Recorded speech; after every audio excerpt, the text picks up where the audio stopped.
Hi friends, assalamu alaikum. আজি মই আপোনালোকৰ মাজলৈ 1 কেজি ষ্ট্ৰবেৰী কেকৰ ৰেচিপি এটা লৈ আহিছো। কেকৰ স্পঞ্জ বনোৱাৰ পৰা ধৰি কেকৰ আইচিং কৰালৈকে ষ্টেপ বাই ষ্টেপ মই সকলোখিনি দেখুৱাম। এতিয়া দেৰি নকৰি চাও আহক কেনেদৰে আমি অতি সহজতে আইচিং কেকটো বনাব পাৰো। এতিয়া কেকটো বনাবলৈ মই 18 সাইজৰ কেক টিন এটা লৈ লৈছো। যেহেতু মই 1 কেজি কেক বনাম সেইভাবে মই 18 সাইজৰ কেক টিনটো লৈছো আৰু ৰিফাইন তেল অলপ বাটিটোত লৈ লৈছো। এতিয়া কেক টিনটোৰ চাৰিওফালে এনেদৰে ৰিফাইন অইল লগাই লৈছো। পাছত যাতে কেকটো উলিয়াবলৈ সহজ হয়। তাৰ পাছত বাটিটো সাইজত পেপাৰ এটা কাটি লৈ কেক টিনটোত পাতি দিছো। কেক টিনটোত বাটাৰ পেপাৰ নাইবা যিকোনো পেপাৰ এনেদৰে পাতি লৈ অইল লগাই ল'ব লাগিব। কেক টিনটোৰ সাইডৰ ফালে মই পেপাৰ লগাই অইল লগাই লম যাতে কেকটো হোৱাৰ পাছত অতি সহজতে কেক টিনটোৰ পৰা কেকটো উলিয়াব পাৰো আৰু কেক টিনটো যাতে লেতেৰা নহয়। আজি মই কেক স্পঞ্জটো বাটাৰ মিল্কেৰে বনাবলৈ লৈছো। এতিয়া এটা শুকান বাটিত কুহুমীয়া গাখীৰ 250 ml কাপেৰে আধা কাপ লৈছো আৰু ভিনেগাৰ 1 টেবুলস্পুন লৈ লৈছো মেজাৰমেন্ট কাপেৰে। ভিনেগাৰ নাইবা নেমু ৰস কুহুমীয়া গাখীৰত মিলাই 10 মিনিট মানৰ কাৰণে থৈ দিব লাগিব। কেক স্পঞ্জটো বনাবলৈ দৈ নাইবা বাটাৰ মিল্কৰ ব্যৱহাৰ কৰিব লাগে। দৈ বা বাটাৰ মিল্কৰ হলনি ডিমেৰেও কেক স্পঞ্জটো তৈয়াৰ কৰিব পাৰিব। এনেদৰে বাটাৰ মিল্কটো তৈয়াৰ কৰি ললো। এতিয়া কেক স্পঞ্জটো তৈয়াৰ কৰিবলৈ 250 ml কাপেৰে আধা কাপ চেনি লৈ মিক্সাৰত গুৰি কৰি সুগাৰ পাউডাৰ বনাই ললো আৰু সুগাৰ পাউডাৰৰ লগতে সাইট্ৰিক এসিড কেইটামান আৰু নিমখ আধা চামুচ চাহ চামুচেৰে দি গুৰি কৰি ললো।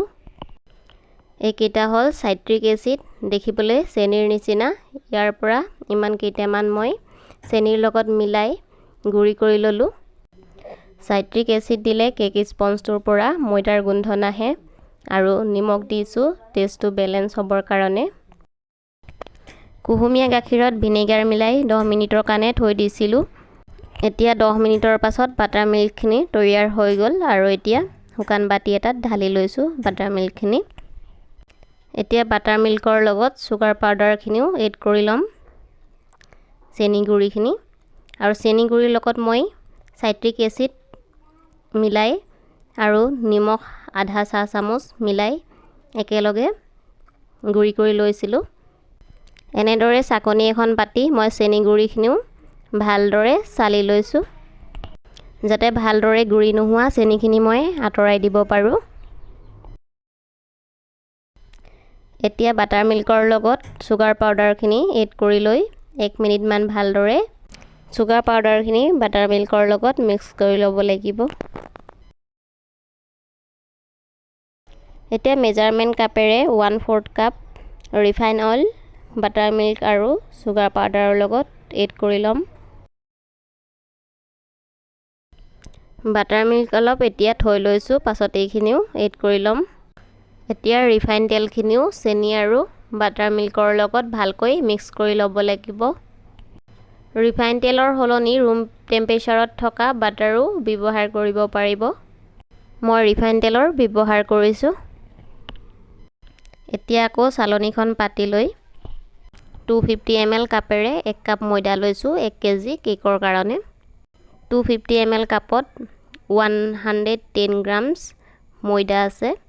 1 কেজি কেক স্পঞ্জৰ কাৰণে আমাক প্ৰিমিক্স লাগে 150 গ্ৰামছ আৰু মই 250 ml কাপেৰে 110 গ্ৰামছ ময়দা লৈছো আৰু 40 গ্ৰামছ মিল্ক পাউডাৰ আৰু কৰ্ণফ্লোৰ এড কৰি হৈ যাব আৰু লৈছো কৰ্ণফ্লোৰ 1 টেবুলস্পুন আৰু মিল্ক পাউডাৰ লম 2 টেবুলস্পুন। দেখিবলৈ পাৰিছে মিল্ক পাউডাৰ 2 টেবুলস্পুন লৈছো আৰু বেকিং পাউডাৰ লম 1 টিস্পুন আৰু বেকিং সোডা হাফ টিস্পুন ল'ব লাগিব। এতিয়া আটাইবোৰ একেলগে চালি লম। এতিয়া কেকৰ বেটাৰটো একেটা ডাইৰেকশ্যনতে মিলাই ল'ব লাগিব। এতিয়া অলপমান থৈ দিয়া বাটাৰ মিল্কখিনিও যোগ কৰি লৈছোঁ। বাটাৰ মিল্কখিনি যোগ কৰি লোৱাৰ পাছত আৰু 1/4 কাপমান পানী বা মিল্কৰ প্ৰয়োজন হ'ব। মেজাৰমেণ্ট কাপেৰে আৰু 1/4 কাপ মিল্ক লৈ লৈছোঁ। বাটাৰ মিল্ক যোগ কৰাৰ পাছত মিল্ক নললেও হ'ব, পানী ল'লেও হ'ব। মই মিল্ক লৈ লৈছোঁ 1/4 কাপ। মিল্ক বা পানীখিনি অলপ অলপকৈ যোগ কৰি একেটা ডাইৰেকশ্যনতে কেকৰ বেটাৰটো ভালদৰে মিলাই ল'ব লাগিব। দেখিবলৈ পাৰিছে মই মিল্কখিনি অলপ অলপকৈ যোগ কৰি কেকৰ বেটাৰটো মিলাই লৈছোঁ। কেকৰ বেটাৰটো ভালদৰে মিলাই লোৱাৰ পাছত মই ইলেক্ট্ৰিক বিটাৰটোৰে 1 মিনিটমান কেকৰ বেটাৰটো আৰু ভালকৈ মিলাই ল'ম। মই মোৰ 180 ৱাৰ্ডৰ ইলেক্ট্ৰিক বিটাৰটোৰে আৰু 1 মিনিটমানৰ কাৰণে কেকৰ বেটাৰটো মিলাই লৈছোঁ। এই ইলেক্ট্ৰিক বিটাৰটো মই ক্ৰীম হুইপ কৰিবলৈ ব্যৱহাৰ নকৰোঁ। কেকৰ বেটাৰটো খুব বেছি ডাঠো হ'ব নালাগে আৰু খুব বেছি পাতলো হ'ব নালাগে। যেতিয়া স্পেচুলাখনেৰে ওপৰৰ পৰা ঢালি চালে ৰিবনডালৰ নিচিনাকৈ পৰে তেতিয়া গম পাব ফেটাটো হৈ গৈছে। এতিয়া কেক টিনটোত কেকৰ বেটাৰখিনি ঢালি লৈছোঁ। কেকৰ বেটাৰখিনি কেক টিনটোত ঢালি লৈ কেক টিনটো 3-4 বাৰমান ধপধপাই দিব। যদি কেনেবাকৈ এয়াৰ বাবলছ আছে তেতিয়াহ'লে বাহিৰলৈ ওলাই আহিব, কাৰণ ভিতৰত যদি বতাহ সোমাই থাকে তেতিয়াহ'লে কেকটো ভাল নহ'ব। আজি মই কেকটো চচপেনতে বেক কৰিম। চচপেনটোত ষ্টেণ্ড এটা বা ঢাকন এটা পাতি লৈ 10 মিনিটমানৰ কাৰণে প্ৰিহিট হ'বলৈ দিব আৰু 10 মিনিটমান পাছত ভালদৰে গৰম হোৱাৰ পাছত কেক টিনটো সাৱধানে পাতি দিব আৰু গেছৰ ফ্লেমটো কমাই 40-50 মিনিটমানৰ কাৰণে থৈ দিব। আইচিং কেক বনাবলৈ সদায় হুইপ ক্ৰীমৰে ব্যৱহাৰ কৰা হয়। ইয়াত আমুলৰ ফ্ৰেছ ক্ৰীম বা এনেকুৱা ধৰণৰ ফ্ৰেছ ক্ৰীমৰ ব্যৱহাৰ কৰা নহয়। আইচিং কেক বনাবলৈ আমাক হুইপিং ক্ৰীমৰে প্ৰয়োজন হয়। ক্ৰীমটো যিহেতু ফ্ৰিজৰ আইচ বক্সত ৰখা হয় সেয়েহে খুব বেছি টান হৈ থাকে। যেতিয়া আমি কেকটো আইচিং কৰিম সেইখিনি সময়ত কিন্তু ক্ৰীমটো লিকুইড অৱস্থাত থাকিব লাগে। ক্ৰীমটো লিকুইড কৰিবলৈ আপোনালোকে ফ্ৰিজৰ বাহিৰত গলিবলৈ নিদিব। ফ্ৰিজৰ পানী বটল ৰখা নৰ্মেল ছেকশ্যনত প্ৰায় 7-8 ঘণ্টামান ৰাখি থ'ব ফ্ৰিজৰ আইচ বক্সৰ পৰা উলিয়াই। নাইবা যদি পিছদিনাখন কেকটো আইচিং কৰে তেতিয়া ৰাতিয়ে আইচ বক্সৰ পৰা উলিয়াই পানী বটল ৰখা ছেকশ্যনত ৰাখি থ'ব। আধা কেজি কেকৰ কাৰণে 250 ml কাপেৰে 1 কাপ ক্ৰীম ল'ব লাগে আৰু 1 কেজি কেকৰ কাৰণে 250 ml কাপেৰে 2 কাপ ক্ৰীম ল'ব লাগে। মই এতিয়া 250 ml কাপেৰে 2 কাপ ক্ৰীম লৈ লৈছোঁ 1 কেজি কেকৰ কাৰণে আৰু ক্ৰীমখিনি শুকান বল বা বাতি এটাত লৈ ল'ব লাগিব। ক্ৰীমখিনি হুইপ কৰাৰ সময়ত ক্ৰীমখিনি এনেদৰে লিকুইড ফৰ্মত থাকিব লাগিব আৰু ক্ৰীমৰ পেকেটটো এবাৰ খোলাৰ পাছত তাত যাতে অকণো হাৱা নোসোমাই সেইটো মন কৰিব। হাৱা সোমাই গ'লেও ক্ৰীমবোৰ বেয়া হৈ যায়, সেইবাবে ওপৰটো ভালদৰে চিল কৰি থ'ব। তাৰপাছত আকৌ আইচ বক্সত থৈ দিব আৰু পাছত কেক বনাওঁতে উলিয়াই ল'ব। ব্লেণ্ডাৰখনেৰে প্ৰথমতে মই 2 মিনিটমান মিডিয়াম স্পীডত ক্ৰীমখিনি ফেটি লৈছোঁ আৰু তাৰ পাছত হাই স্পীডত 2 মিনিটমান ফেটি লৈছোঁ ষ্টিপ পিক এটা নহালৈকে। আৰু আপোনালোকে যেতিয়া ব্লেণ্ডাৰ কিনিব তেতিয়া ভাল ব্ৰেণ্ডৰ এডাল ব্লেণ্ডাৰ কিনিব আৰু 300 ৱাটৰ তলৰ ব্লেণ্ডাৰ নিকিনিব। এতিয়া আমাৰ কেকটো ভালদৰে ঠাণ্ডা হোৱাৰ পাছত কেকটো বাতিটোৰ পৰা উলিয়াই লৈছোঁ। এতিয়া পেপাৰখিনিও কেকটোৰ পৰা আঁতৰাই লৈছোঁ।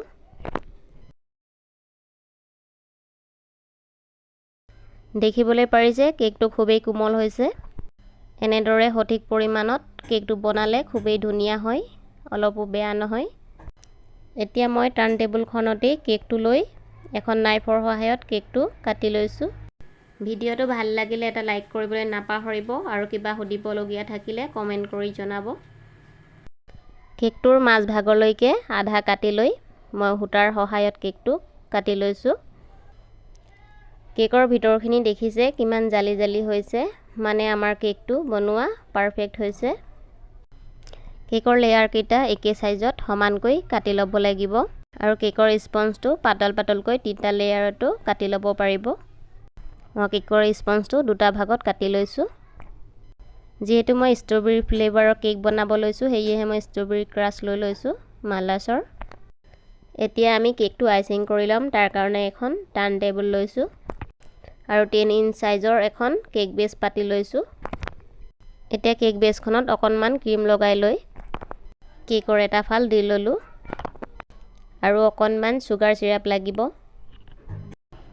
আধা কাপ পানীত 2 টেবুলস্পুন মান চেনি মিলাই গৰম কৰি ঠাণ্ডা কৰি ললো।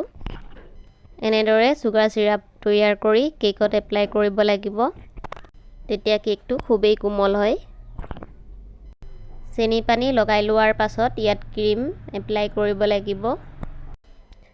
পাইপিং বেগৰ ব্যৱহাৰ কৰি এনেদৰেও ক্ৰীম এপ্লাই কৰিব পাৰিব।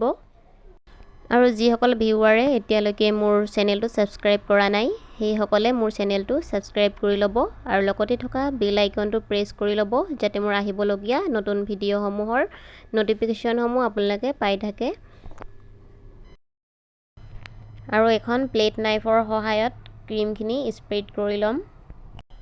দেখিবলৈ পাৰিছে মই এখন হাতেৰে প্লেট নাইফখন লেফ্ট ৰাইট কৰি আছো আৰু এখন হাতেৰে টাৰ্ণ টেবুলখন ঘূৰাই আছো। এনেদৰে কৰিলে খুব সহজতেই সমান হৈ যাব আৰু ভিতৰ ভাগ বৰ বেছি সমান নহ'লেও হ'ব।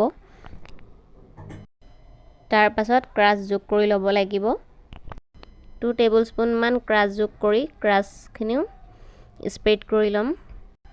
যি ফ্লেভাৰত কেক বনাবলৈ বিচাৰে সেইটো হিচাপত আপোনালোকে বেলেগ বেলেগ ক্ৰাছ পাই যাব। মই যিহেতু ষ্ট্ৰবেৰী ফ্লেভাৰত কেক বনাম, সেইবাবে ষ্ট্ৰবেৰী ক্ৰাছ লৈ লৈছো। এতিয়া মই কেকৰ আনটো ফাল দি আকৌ সুগাৰ সিৰাপ লগাই লৈছো। সুগাৰ সিৰাপ লগাই লোৱাৰ পাছত আকৌ ক্ৰীম লৈ লৈছো। দেখিবলৈ পাৰিছে প্লেট নাইফৰ সহায়ত এখন হাতেৰে ক্ৰীমখিনি মিলাই আছো আৰু এখন হাতেৰে টাৰ্ণ টেবুলখন ঘূৰাই আছো। এনেদৰে ক্ৰীমখিনি সহজতে সমান হৈ যায়। প্ৰথমতে আপোনালোকে কেকৰ ওপৰ ভাগত অলপমান ক্ৰীম এপ্লাই কৰিব পাৰে, পাছত আকৌ বেছিকৈ ক্ৰীম এপ্লাই কৰিব পাৰে। মই একেবাৰে ওপৰ ভাগত ক্ৰীম এপ্লাই কৰি লৈছো আৰু সাইডৰ ফালে কম ক্ৰীম ইউজ কৰিছো। এতিয়া 10 মিনিট মানৰ কাৰণে কেকটো ফ্ৰিজত থৈ ল'ম, যাতে ক্ৰীমখিনি ভালদৰে ছেট হৈ যায়। এতিয়া 10 মিনিট মানৰ পাছত কেকটো ফ্ৰিজৰ পৰা উলিয়াই আনিছো। দেখিব পাৰিছে ক্ৰীমখিনি ছেট হৈ গ'ল। এতিয়া কেকটোৰ ওপৰত ফাইনেল লেয়াৰ দি ল'ম। এতিয়া দেখিবলৈ পাৰিছে মই ওপৰ ভাগতে একেবাৰে ক্ৰীমখিনি লৈ সাইডৰ ফালেও ক্ৰীমখিনি এপ্লাই কৰি লৈছো। ওপৰ ভাগত যিহেতু একেবাৰে ক্ৰীমখিনি দি লৈছিলো, সেইবাবে এতিয়া ওপৰৰ ভাগত বেছি ক্ৰীম নালাগে, সেইবাবে মই সাইডৰ ফালে ক্ৰীমখিনি দি লৈছো। আৰু আপোনালোকে আৰু এটা কথা মন কৰিব, কেক বনোৱাৰ ক্ষেত্ৰত যদি আপোনালোকে একেবাৰে নতুন বৰ বেছি স্পীডত কাম কৰিবলৈ নোৱাৰিবও পাৰে। ক্ৰীমখিনি যদি বহুত সময় ধৰি বাহিৰতে থৈ দিয়ে, তেতিয়া গৰম দিনত মেল্ট হৈ যোৱা দেখা যায়। সেইবাবে আপোনালোকে ক্ৰীমখিনি দুভাগ কৰি ল'ব। যি ভাগেৰে পাছত আপোনালোকে কেকত ডিজাইন কৰিব, সেইটো ভাগ ফ্ৰিজত ভালকৈ ঢাকি থৈ দিব।